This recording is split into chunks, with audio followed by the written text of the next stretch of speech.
there was a lot of sort of gossip and Oh, manipulation and just not really terribly serious. It was sort of Wicca light in a way, with a little bit of sort of neo-shamanism thrown in. I've noticed that a lot with group working and group thinking. Yeah. People don't usually focus on the work, they focus on everything else. I was initiated by Peter J. Carroll, who happened to be coming down from Bristol that weekend. Not to initiate me, that was a coincidence. But at one point he said to me in the ritual, "You must choose between elixir or poison." And this seemed to be a real test. And then, I basically walked into the ice war as a naive 19-year-old, sort of bohemian. that's the problem with egregores. Mm, Sometimes if you feed it with paranoia, what else yes, would you receive in return? yes, Prosperity? right. That's the Certainly thing. not.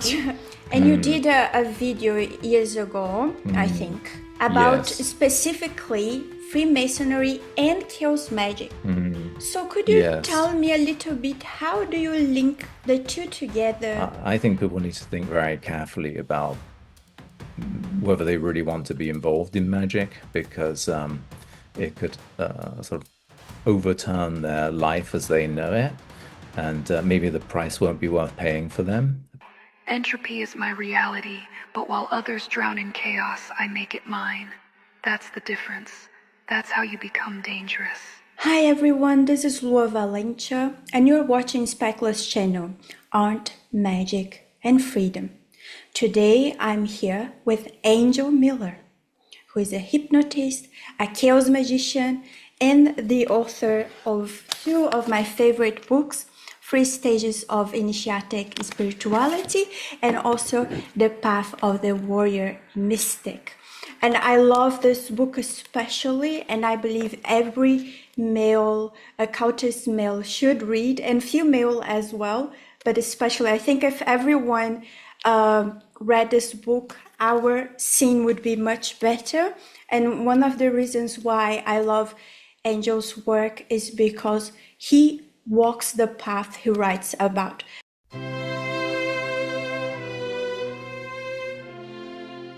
So welcome to the channel, Angel Miller. How are you doing today? I'm good, thank you, Lua.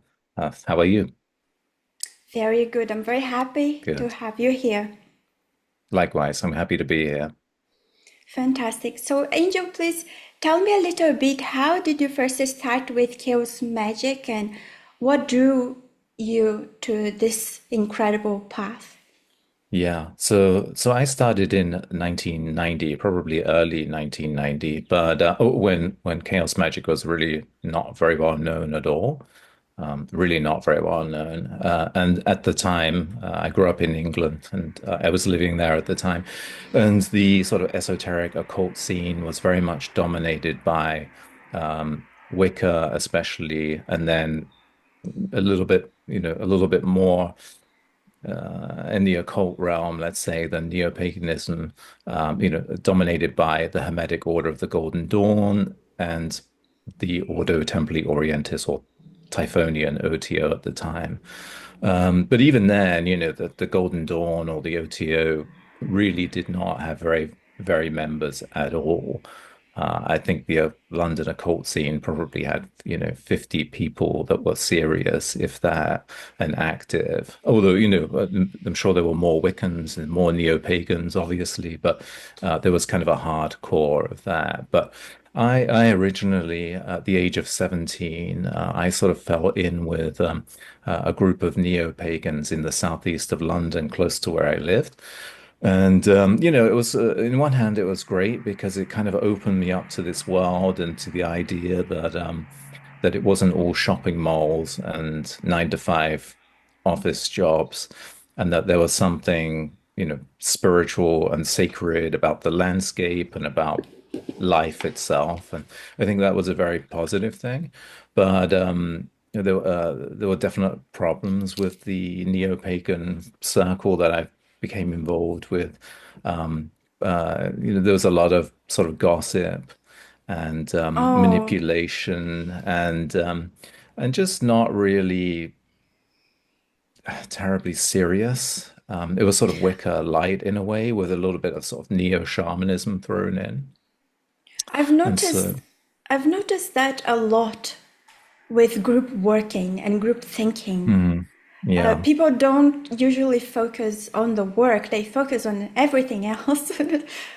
That's right. And identity becomes a big part of it, obviously. And then, where people are in the hierarchy becomes a part of it. And that's not necessarily a bad thing, but it becomes very negative when you can climb the hierarchy by, sucking up to someone. That's really when it becomes a problem. Um, but so I started looking for something more serious, and I was very much drawn to Austin Spare. I was artistic, and so that suited me a great deal.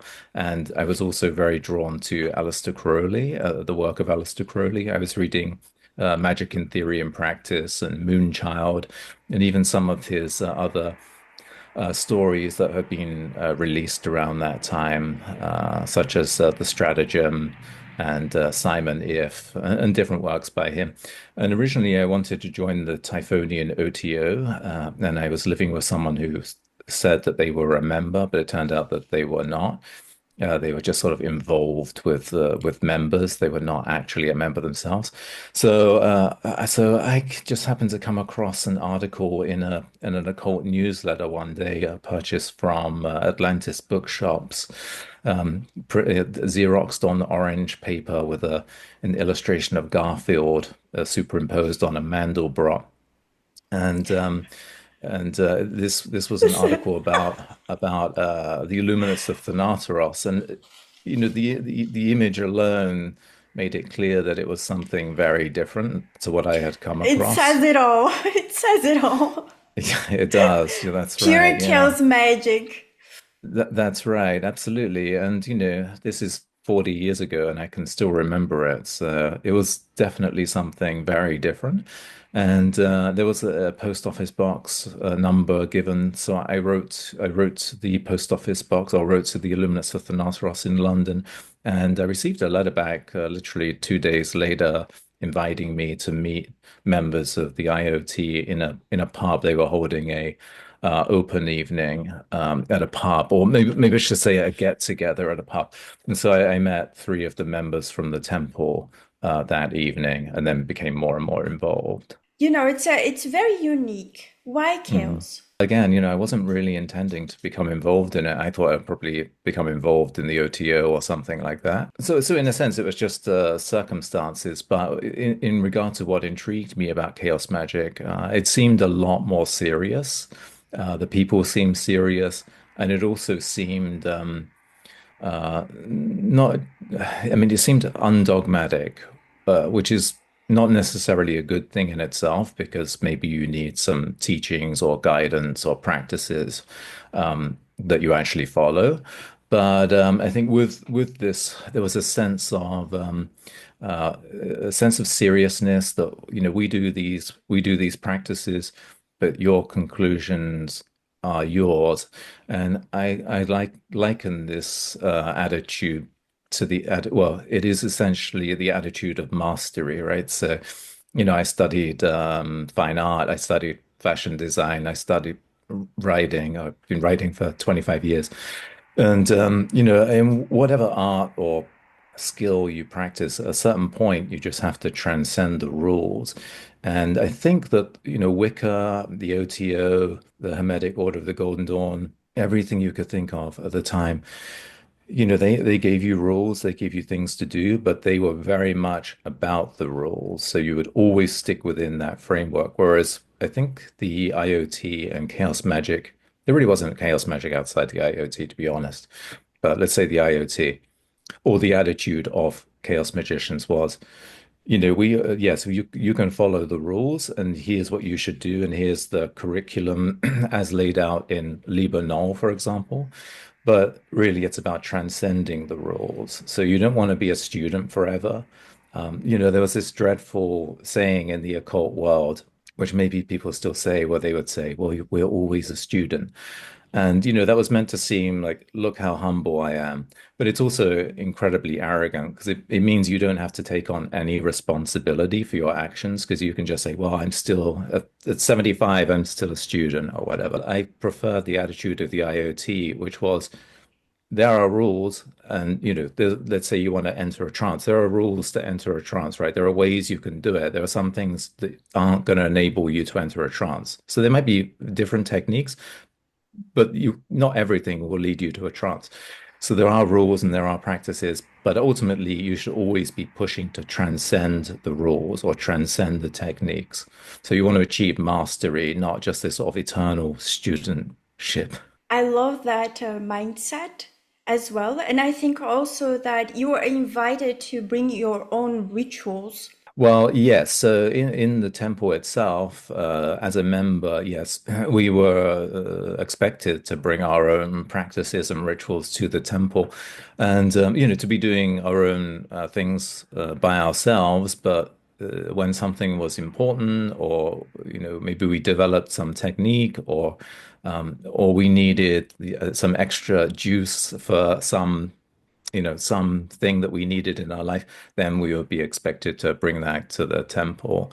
But you might be referring to my experience before the temple. I was invited to an open evening where the IOT London were going to be performing certain rituals, and I was invited along with a few other people to go and watch. And but I really wanted to become a member. I really wanted to impress them to get them to invite me to join, or let me join maybe. And so I wrote my own ritual and performed that in the temple. Luckily it did impress them, and I was invited to join. So The experimental side of it, the mindset, this is all yeah, what I love the most about chaos magic. But that was yeah, a breaking point of sorts, let's say. And of course, we all hear about the ice wars. Could right. you tell us a little bit about this? Yeah, so I basically walked into the ice war as a naive 19-year-old sort of bohemian. To be honest with you, the ice war probably gets overblown. It was going on at that time, and I think it had probably just started when I joined. And it's a long time ago, so I don't remember exactly, but there may have been some energy sent toward Austria, Germany the night I joined in a particular ritual that we did after my initiation. The But I night couldn't, you joined. yeah, but I couldn't swear to it 100%, but that's sort of my recollection. But I think mostly the ice war really played out not um, in terms of, doing occult rituals to curse other people. I'm sure that there was a little bit of that, but mostly it was more personal relationships that were affected. So I won't mention any names. Two of the most prominent people of the London Temple announced at one point that they were going to study ice magic in Germany, and they left for a couple of months. They had said they would never return, but left a really bad taste in everyone else's mouth in the Temple of London, because I would say we were an extremely tightly knit group. And that really left a bad taste in people's mouth. We actually tried to change the temple name when they left. It was called Temple Misanthropy, misanthropy meaning hater of people, and we I attempted to love. change it to misentropy, which would mean, I guess, the opposite of chaos. But it was after they returned, it was changed back again, and but things like that were done in a sense to sort of give a bit of a slap in the face to the members that had left. But so it was more things like that really. And eventually they came back saying that they had been, essentially brainwashed. And I don't know. I wasn't there. I don't know the truth of this, but I do know that they intended never to come back, but came back a little bit with their tail between their legs a couple of months later. So it wasn't I quite the see. utopia that had been promised, apparently. Well, if you put people together, they're gonna eventually fight or something. Yeah, that's Especially right. especially when you have also some sort of war going on as well, and some And people they that's, start yeah, translating it to their own lives. But you decided to yeah, leave at one yeah. point. Why was that?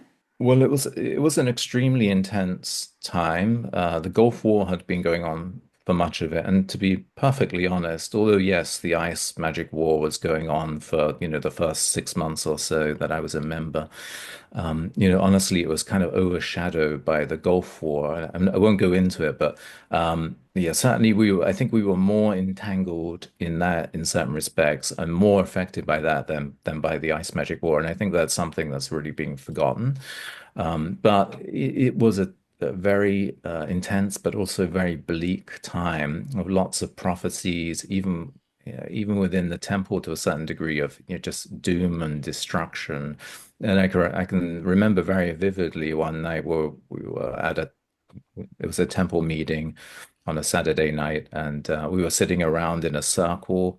There's only about 8 of us, maybe 7 of us there that really attended regularly. And the Magister Templi, spoke extemporaneously, and it was very much, I don't know when it's coming, but there's dark winter upon us, and there's going to be destruction. And I'm not saying that he was even wrong, but it was very much this sort of mindset of we are at the edge of Thimble Winter, to use a Norse term, and it's going to be Ragnarok and the destruction of the gods. And that was very much the feeling that colored temple misanthropy, at least for quite some time. And people's lives were not improved when I was a Of member, I course have to say. not. Yeah. Of course not. That's the problem with egregores. Mm. Sometimes if you feed it with paranoia, what else Yes. would you receive in return? Yes. Prosperity? Right. That's the Certainly thing. not. Yes, that's right. That's right. And so things were happening, like such as the two members that left, they gave up their apartment and then they came back and they had to find another apartment. So it was more disruptive than people might think. And other people were having problems, a lawsuit, this kind of thing, ill Oh, health, whatever it was. So mm, it was not really creating a good environment. But me personally, I had an experience where I woke up one day and blood was basically coming out of my mouth, and it turned out my lungs were bleeding, and I that's was awful. 20 at the That's time. Yeah, and it's never happened again. But I went to the hospital. This is in England, which is not like American, and like an American hospital. So they ran some tests, and that was the end of it. And then they sent my doctor a note saying my lungs were bleeding, and there was no follow-up. So in America, of course, they do every test they could, and then bill your insurance. But but in England, it wasn't really like that. You were sort of on your own. But yeah, so and that was a wake-up call. And I have to say that up until that point, I've been very aware of my mortality, and it was difficult for me to envision even living to 30, let alone 40 or older. And I I think, understand that. yeah, and to be honest, I think my aim was to become a kind of Austin Spare artist, and I did contribute art to the IOT and to Chaos International when I was a member under an assumed name. And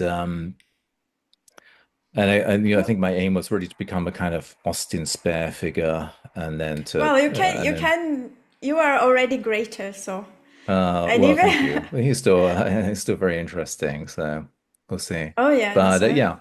Yeah, so that was really my feeling, to become this kind of obscure occult artist, and then to not live to an old age, not doing anything to myself, but just I couldn't envision being 40 or 50 or 60.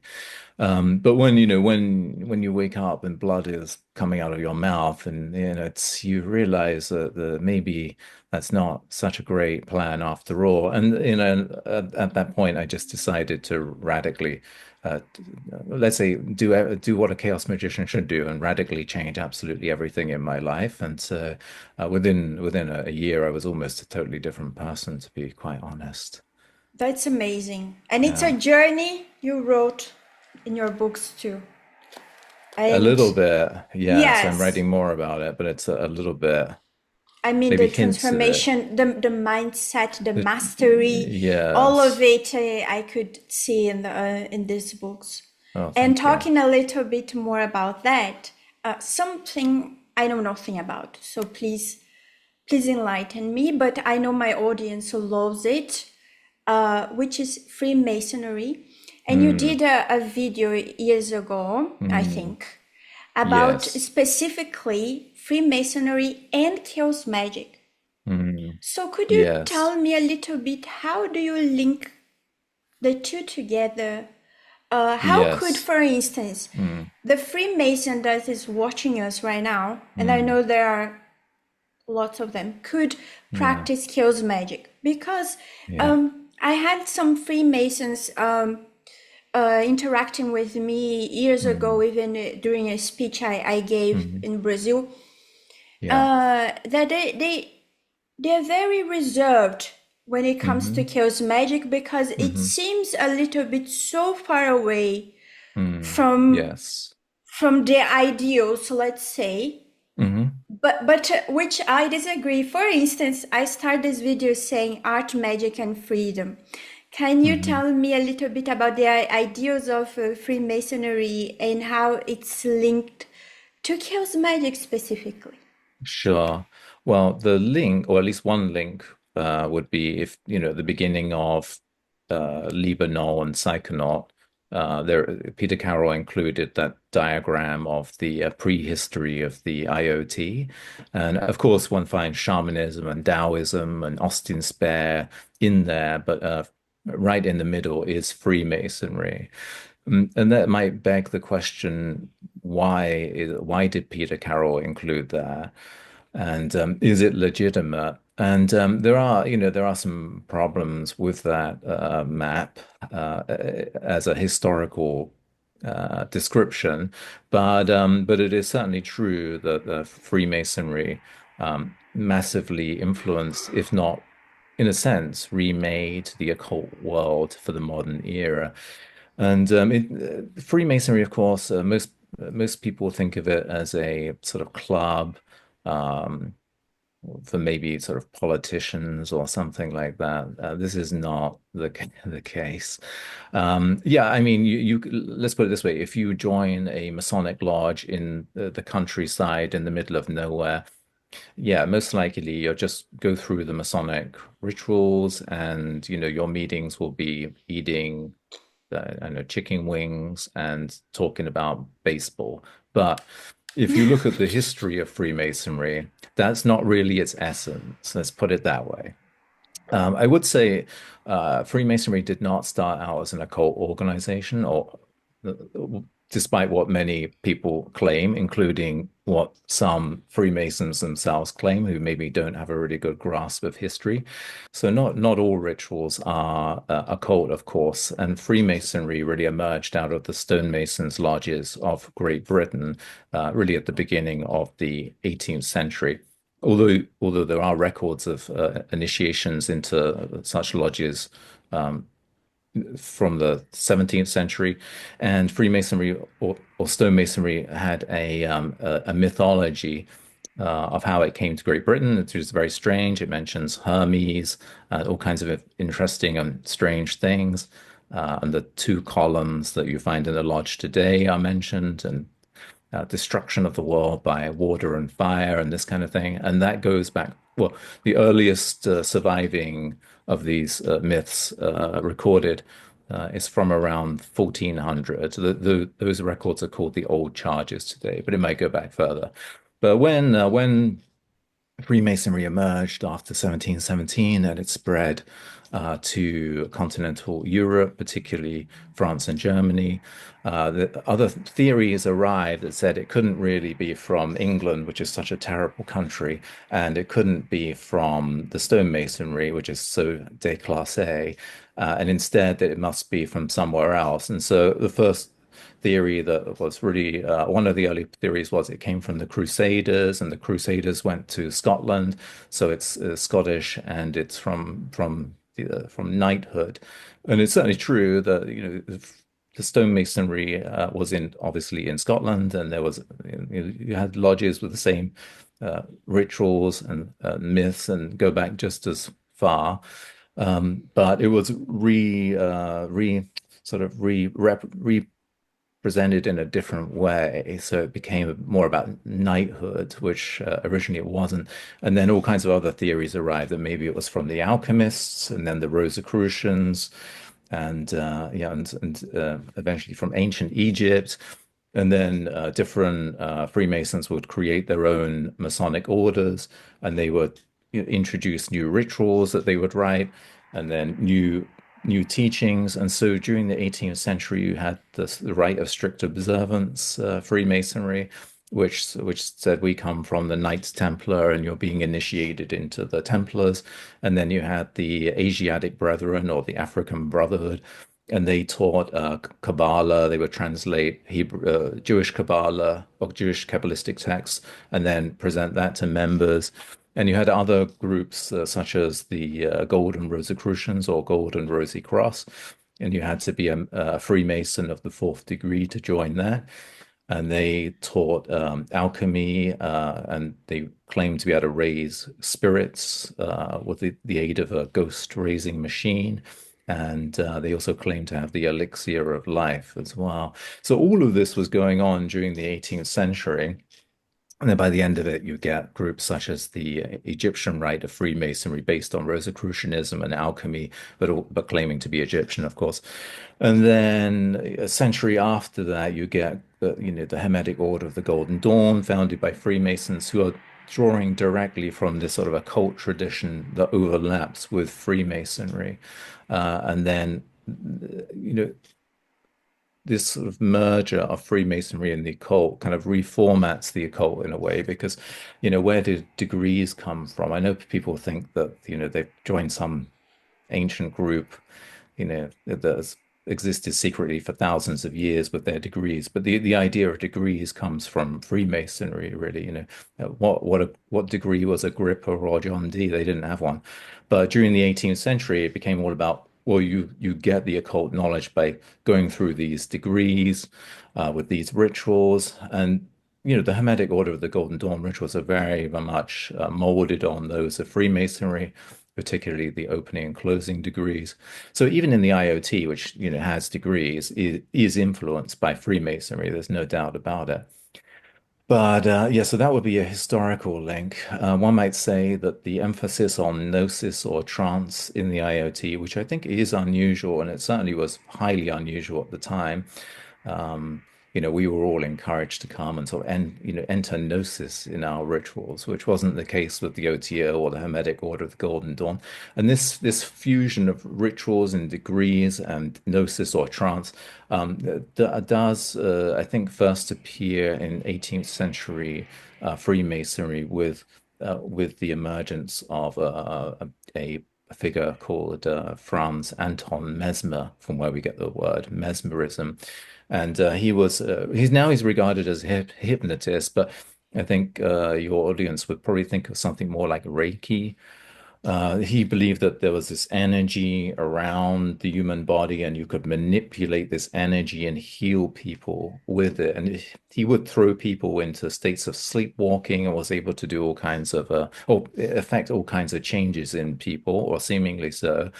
But his mesmerism was introduced to Masonic lodges in some Masonic lodges in France, and to some higher degrees perhaps as well. So you get this fusion of rituals, degrees, and entering trance states during the rituals in Freemasonry in a certain area of France, at least. And so, that shows up very much in the IOT a couple of hundred years later. So those would be historical links. As regards to how can people how can Freemasons practice chaos magic? Um, if you look at Freemasonry today, there are, there is a small number of Freemasons who are interested in the occult, most certainly, and they tend to gravitate towards the Hermetic Order of the Golden Dawn, to Martinism, which is a kind of Christian mysticism, and then beyond that, there is a if you join the Martinist order, beyond that, there is the Lu Koan, which is more of a sort of a Catholic battling the forces of darkness in its rituals, and so they tend to be more drawn to that sort of thing. I think I think people need to think very carefully about whether they really want to be involved in magic because it could sort of overturn their life as they know it, and maybe the price won't be worth paying for them. But I think personally with chaos magic, I kind of divide it into two, and that is one where you sort of go through, you go through the sort of teachings like paradigm shifting or, practicing, I don't know, rituals to Baphomet or whatever. But I think there's another type of chaos magic, and that is one where you are attempting to transcend the rules and to go on your own path towards your sort of true will, which might be a slightly Thelemic term, but Oh, we use that a lot. you can find it 1,000 years before Aleister Crowley as well. So, with Bishop Alfrich in Anglo-Saxon England said that that people or the souls of people were made up of it was a mind, memory, and the will. So, you know, One thing I think it's very interesting about the will is that yeah, once Aleister Crowley said that Nietzsche was some kind, oh, what is the term in English? Sorry, I read everything in Portuguese. It would be like the godfather of Telema or something like that in these right, terms. yeah, And of course, Nietzsche writes a lot about will to power and the yes, right, will. And yeah, of course, before him, others, as you said. But what I think it's very interesting and intriguing is precisely that the will to power. And what I think the problem is, and you said it perfectly, many chaos magicians, they get stuck in the destruction phase. hmm I remember there yeah, was this kind of famous chaos magician in Brazil, and he wrote an article to speculate in asking the universe to destroy him. It was very prevalent mindset in those first waves of chaos magic, what I call waves of hmm chaos magic. This sense of wanting to destroy and to be destroyed and to have, as you said, your life upside down and not doing anything with that destruction. And yeah, I that's right, think what your work brings to us right now is this sense of not getting stuck into this eternal destruction phase. right, Everything needs to be disconstructed. It is the mindset of the postmodernism, right? But your yes, work and the path of mastery, self-mastery, it's about evolving yourself. It's about this will to power. So how can you improve your will to power? And that's what I love about your work. And I think I wanted to bring you here because we have very similar mindsets when it yeah, comes to chaos magic. yes, It doesn't have to be about being destructive. Yes, destruction plays a role, hmm but after everything is gone, what else? What are you creating with your life? What can you yeah, present with your life? And this is yes. what, especially the path of the warrior mystic, and I think everybody must read it, it's all about Yes. self-mastery. Yes. Well, I think chaos magic is different to other forms of magic and to Freemasonry in that it recognizes that we actually live in a time of chaos. And, things are deconstructed, but we also need to deconstruct the need and the feeling that we need to deconstruct everything. We should deconstruct the deconstructivism and find out what's actually worth doing and how it's worth living. And, because deconstructing everything has just robbed us of a lot of meaning. And some things need to be swept away, but not everything should be. But yeah, so Absolutely. yeah, so I think we are in a time in which is a time of chaos, as opposed to, say, the medieval period, which was a time of order, and so that's what we have to work with. And I think in one way that it is useful is, if you think about the positive thinking movement, which has shaped a great deal of American culture without people realizing it, really everything from marketing to sports to politics. This idea that if you imagine an event occurring in the future that you want to take place, that it will happen.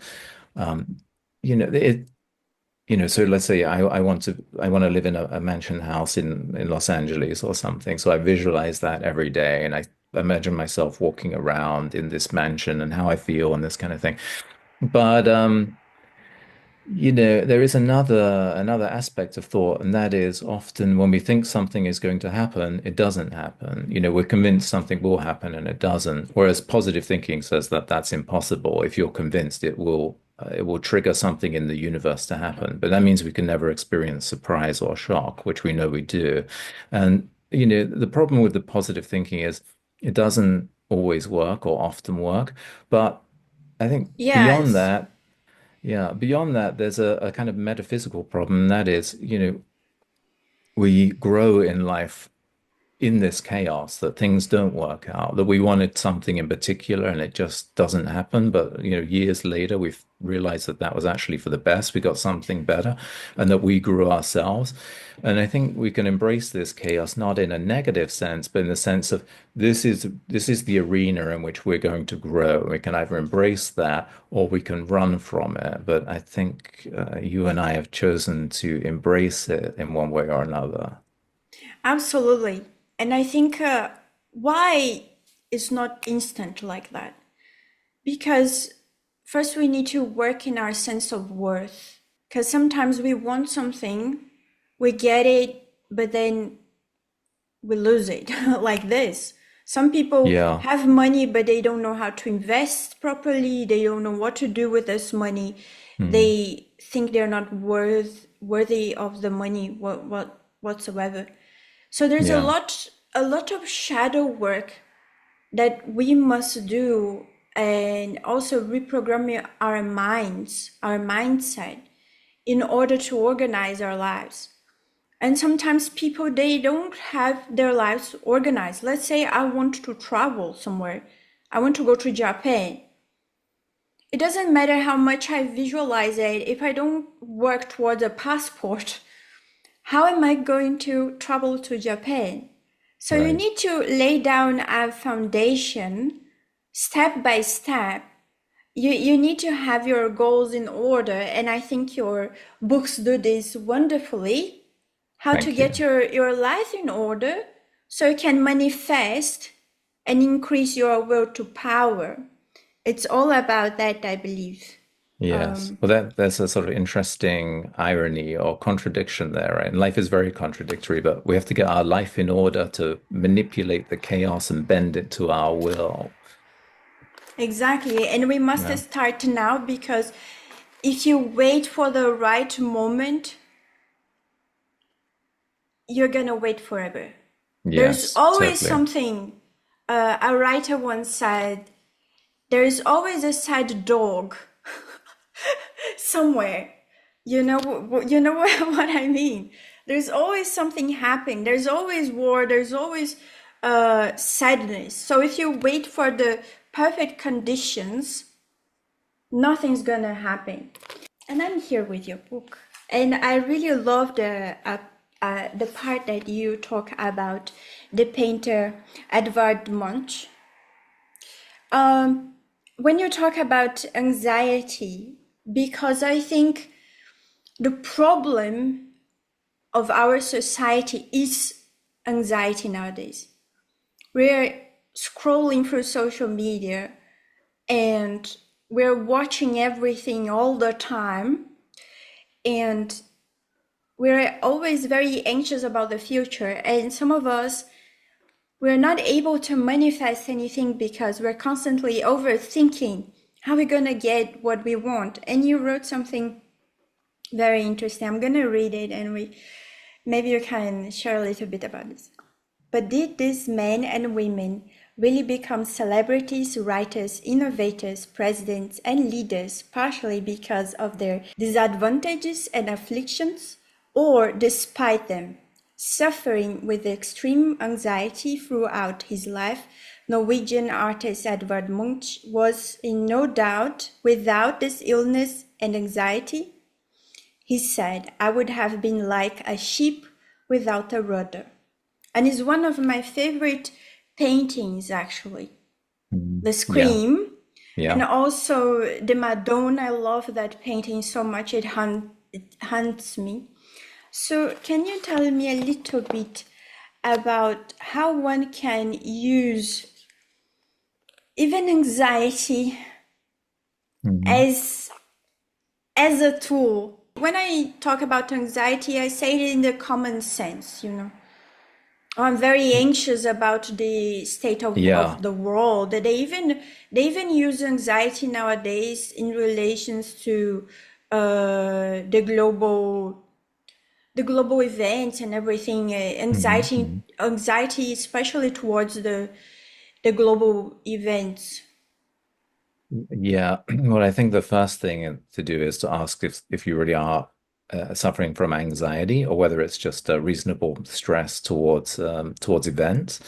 And on that note, I think we need to be careful with the language that we use and to make sure it's not disempowering. I think one thing that's happened over the last 15 years in particular is that we are all now encouraged to use very disempowering language. Just over a century ago, I'm not romanticizing the past, but just over a century ago, people, men in particular, obviously wanted to be heroic, and men signed up to fight in World War One. There was a draft, of course, but many, hundreds of thousands of men thought that you know, um, this is what they should do. They should fight for their country. And in fact, the youngest soldier in World War II was 12 years old because they would lie about their age. So, but today, no one would think that that was a sensible thing to do. And very much, you know, bravery is something trivial, such as saying what one feels about something. And so I think we need to be very careful with our language, and I think we need to be careful not to be absorbed into this zeitgeist where we are disempowered by being praised for being weak, which I is very much the zeitgeist. I 100% agree. And I Yes, say good. that a lot, and I get so much hate for stating the obvious. Nowadays, if you say, oh, you should drink more water. No, but I'm allergic to water. You can't promote water. I'm allergic. Calm down. Calm down. Everybody knows water is good for you. So Yes, some people, they can't take the obvious. You have yes, to always talk about the exception. Okay, that's those right. who can't drink water, I'm sorry that the others must drink water. You know what I mean? Yes, that's right. Yes, and it shows up in magic in another way. I mean, if you listen to enough podcasts with, powerful magicians, they will inevitably at some point, relate some event that happened to them, and it usually goes something like they did a spell for magic, and then the next day they found $10 on the floor, and they realized, oh well, the magic works, but I just got $10, and the spell has ended. And it's like, well, if you're a magician, why would you think like that? Why would you think that you're just getting Exactly. $10? Why wouldn't you say to Exactly. yourself, why wouldn't you say to yourself as a magician? wow, it's working already. I just found $10 on the floor. Think what it will be like in a decade from now, how much money I will have acquired by doing all of the things I'm going to do. So there's always this sense of like, how can I disempower myself in some way and then tell this funny anecdote or be seen as some sort of character or a unique personality. Yeah, but in regard to how can we use the stress of the environment or the stress of our life, but I think this is the first time I've spoken about it publicly. But when I was initiated into the IOT, uh, I was waiting out in the hallway for them to prepare in the room. Then one of the members appeared in a black robe with a black hood and a black mask and led me into this room, which was very dark. But the actual initiation element was at one point I was initiated by Peter J. Carroll, who happened to be coming down from Bristol that weekend, not to initiate me. That was a coincidence, but at one point he said to me in the ritual, "You must choose between elixir or poison," and this seemed to be a real test. And then two robed figures appeared, one either side of me, holding a drinking horn with something in it. And in that moment of extreme tension, I felt like I could sense everyone and everything in the room very clearly. And then I made my choice. But when we're in these situations, the same with martial arts as well. If you do martial arts, sometimes there is a point where you just feel you know exactly what they're going to do before they do it, which is not necessarily predictable from their previous actions. And so fear can focus the mind in a certain respect, and tension and destruction, all sorts of creative, interesting movements have come out of that. Punk came out of this destruction of 1970s Britain.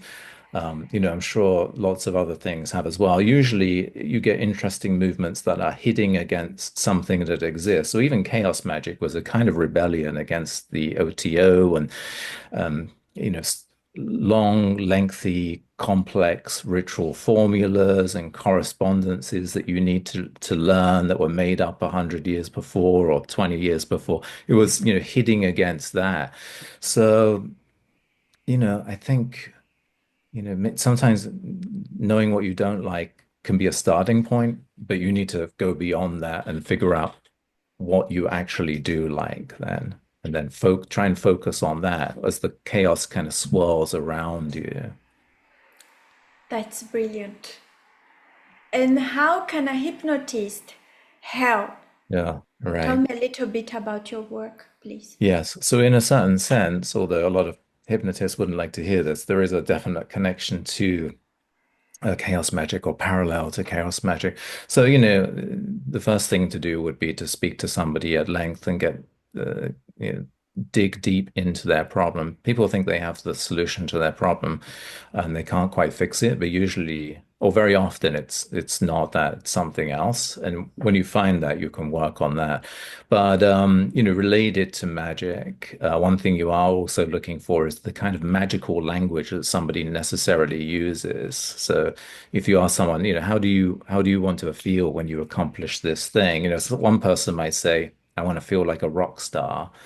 And someone else might say, well, I want to feel like a princess. And you don't want to mix those up. You want to say the correct thing back to them because that's the way they're processing these ideas. So things like that. But basically, you dig deep into what's going on, put someone in a state of trance or hypnosis or gnosis, Of and then noses. yeah, and then feed certain ideas to them about, you will accomplish this. Often you create a plan as well. I have some definite practical steps that they will work on. So let's say, someone someone wants to give a public speech, you might visualize that, get them to visualize giving that speech, everything's going well, but then give them some, practical tips about doing it as well. So, yeah, so that would be how hypnosis works. And then, of course, you have self-hypnosis that you can do as well, visualizing it, speaking to yourself. Again, that comes back to using, being careful about the words you use to not disempower yourself, but to push yourself forward in life. So anxiety, is it anxiety or is it excitement about something?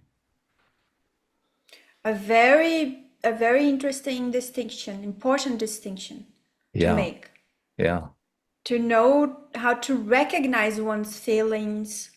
yeah. And Uh, also with language, we can, in a sense, color our feelings, right? So yeah, you feel, okay, you feel anxious about giving a talk on stage, which I've done many times, so I know the feeling. But is it anxiety? Why isn't it excitement? Maybe it's excitement. You're going to be the center stage with 100 people watching you, thinking you're great. Maybe it's excitement. And if it's not excitement, you can tell yourself it's excitement. So, again, language is very much a part of magic. Well, it's integral to it, right? Spell, grammar, from grimoire, from related to grammar, this kind of thing. So, you know, Absolutely. Learn your language. Learn how yeah. to self-regulate is very important. So if they want to contact you, how they could contact you? Yes, so someone is just interested in learning about my books, they can go to angelmillar.com plus all of the usual bookseller websites. Or they can take a look at, Amazon? yes, Amazon, of course, and Barnes and Noble and all of those good ones. Or they can go to my website, chaostransform.com. Perfect. And what about the hypnotism session? They can find out about that at chaostransform.com. Perfect. Thank you so much, Angel Miller. Thank you. It's been great speaking with you. It's great. Talk to you soon. Bye bye. Bye bye.